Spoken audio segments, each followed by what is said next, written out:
Yeah, and good morning everybody, and welcome to the vlog. That was a little teaser about what we're gonna get into pretty soon here. Bruce actually brought me a couple animals that I'm super excited to play with today.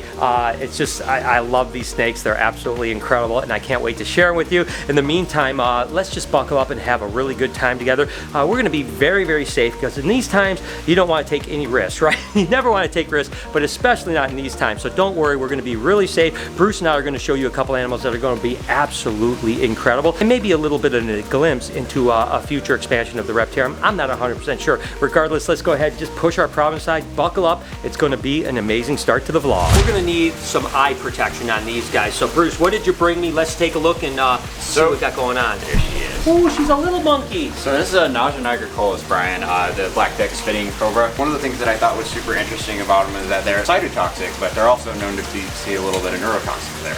Right, yeah. Every now and then they'll like to spit at you, but I swear sometimes it's like you don't even realize they're cobras sometimes. Oh my gosh, that's amazing. And of course, these are little spitters. These guys come from sub-Saharan part of Africa. So there's a pretty wide range, and they're a big cobra.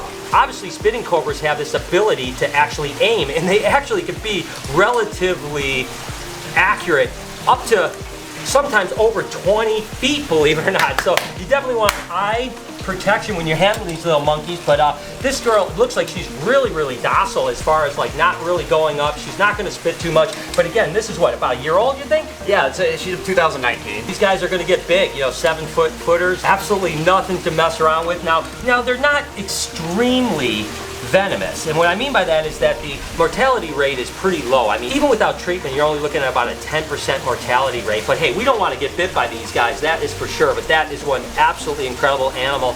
Whew. And these cobras always do that. They want to climb up sticks, so you have to be careful. And again, fortunately, some spitters will spit a lot, and some spitters will hardly spit at all. And this girl here seems like she's pretty good. And we don't want her to spit. No sense in her wasting venom, number one, and no sense in us taking any risk. Even though we have eye protection, we don't want that to happen, because if you do get spit in the eye, the one thing is you can actually go blind. You can have permanent damage, and even getting spit on your skin can sometimes be a little bit of a problem too. So what's it like working with these guys? I mean, so like honestly, like, so when it really comes down to it, Brian, these guys, like, I can really understand why some people like make the mistake of free handling these animals. Right. Because the curiosity of this animal, as you can even see, like, it doesn't even look like it's actually scared of us. Like, no, it just wants to come up and hang out with us, which is pretty awesome. Oh yeah, dude. See, as it gets closer, how it's getting a little bit more tentative, and actually will hood up a little bit. So you just want to be a little bit careful with that and stuff. But these guys are amazing. You brought another one too, right? This is the girl, right? So this is the girl. This is actually the solid colored female here, and the male I actually brought has some banding to him. So there's a little bit of different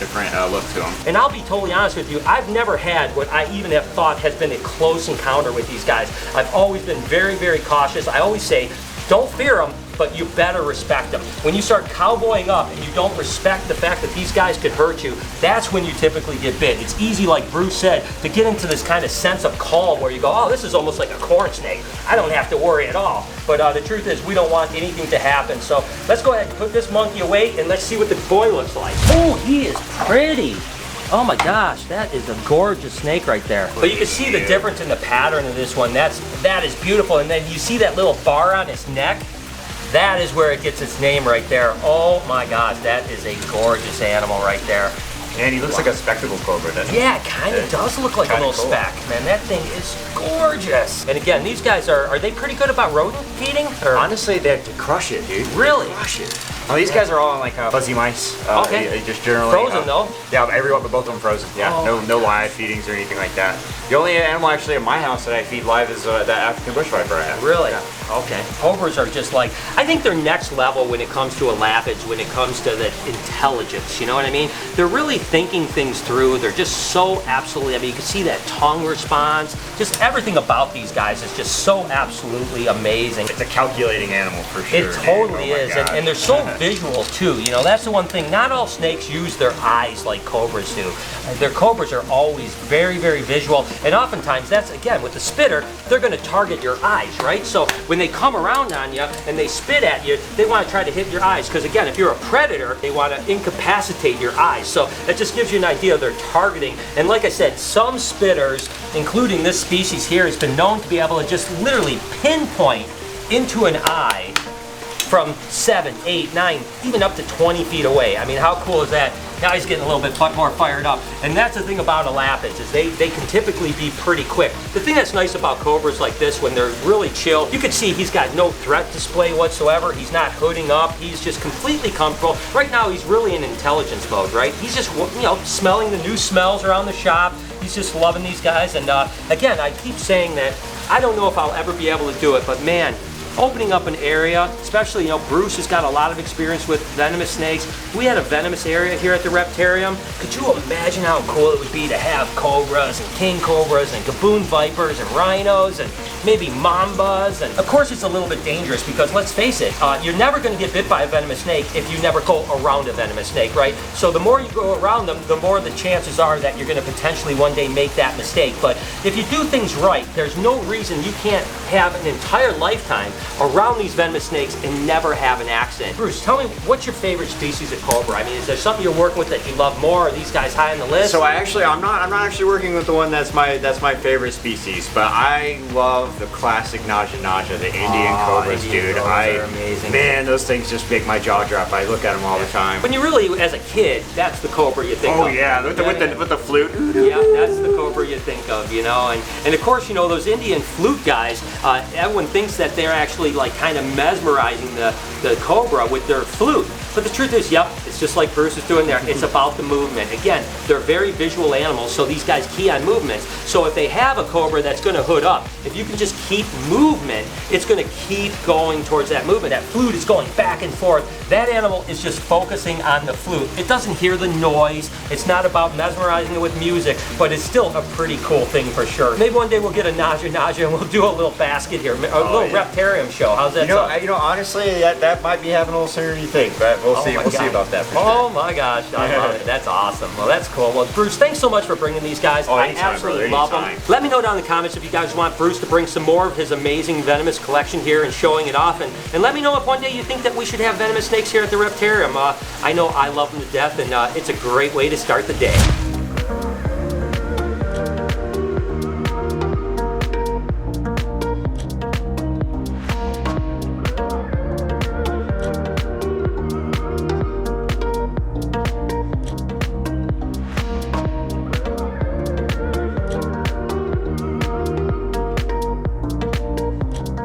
Colubrid season is still on us here, getting their second clutch of eggs, which is cool, which is actually this beautiful little coral snow female. Let's see how many eggs she has and if they're good. They look like they're really good. Now, before I get into this, I actually want to show you the male that I'm bred into. The coral snows are this polygenic pink animal, right? So they have this beautiful pink coloration that if you breed the pinkest animals to the pinkest animals, you keep getting better and better animals. Now, this female here isn't super uber pink. She definitely is pink, but it looks like a beautiful clutch of eggs. So I'm going to just take Mama off here. Come on, Mama, let go, baby girl.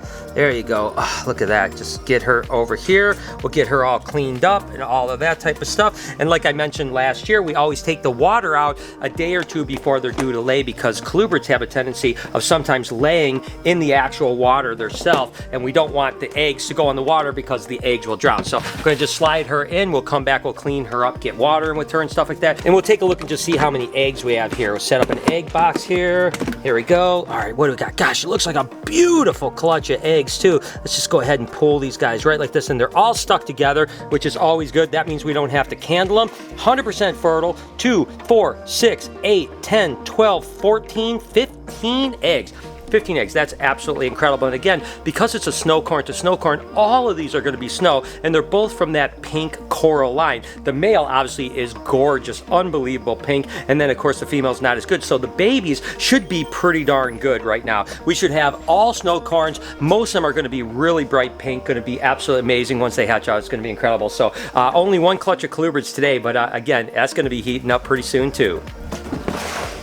And unlike python eggs that need to go in an incubator that's 88, 89 degrees, colubrids can just go up on a shelf. They need to incubate at anywhere from like 78 to 82 degrees, right in that range. Right up here on this shelf, we know it's about 82 degrees, so we can just stick them up there and they're fine. And the fluctuations on colubrid eggs aren't nearly as critical as pythons. If you fluctuate 3, 4 degrees on pythons, you may not hatch your eggs. These guys can go 3, 4, 5 degrees, no problem. But about 60 days, we should have baby corn snakes.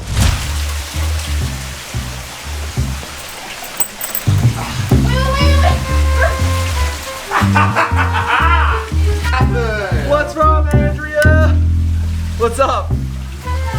You're stuck? Oh man, I don't know where that key went. Finally time to get back to this caiman lizard enclosure. I'll be honest with you, I needed a little mental break from it because I was reeling from it. So what I have to do is drain the water. Gonna reattach the ledge over here. I'm gonna foam the spot where the actual lizard got back there, get that all ready. Then Lori can come back later today or tomorrow. She can seam all of the spot that I have to rip out. All this stuff, we'll have to seam all of that, seam this back up, get the actual branch back up, and then hopefully maybe in the next day or two we can get them back in here and let them have some fun. So let's just go ahead and get back to it. I mean, I've been putting it off for long enough.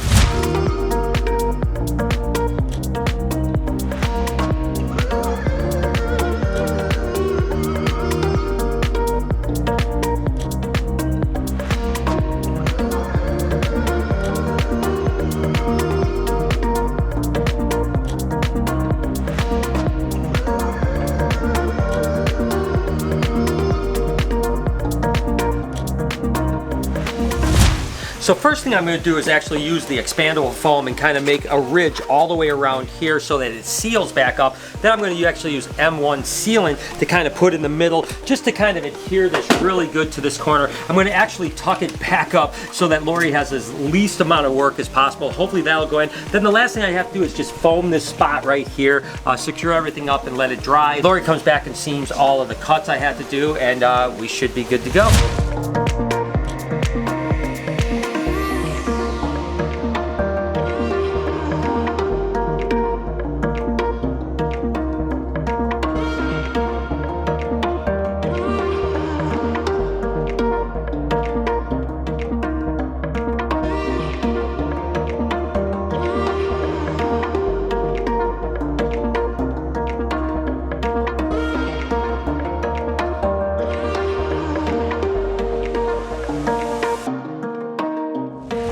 And that's it. Again, the rock is in here. Lori will have to just seam up a little bit here. I've got all of that area that it got behind the enclosure back there. That's all foamed up. Again, just some seaming, some fixturing up. And then we can put the branch back up and we should be good to go, clean it up, get the animals back in there. So what a nightmare. I'm going to be happy to see this thing done and hopefully work this time.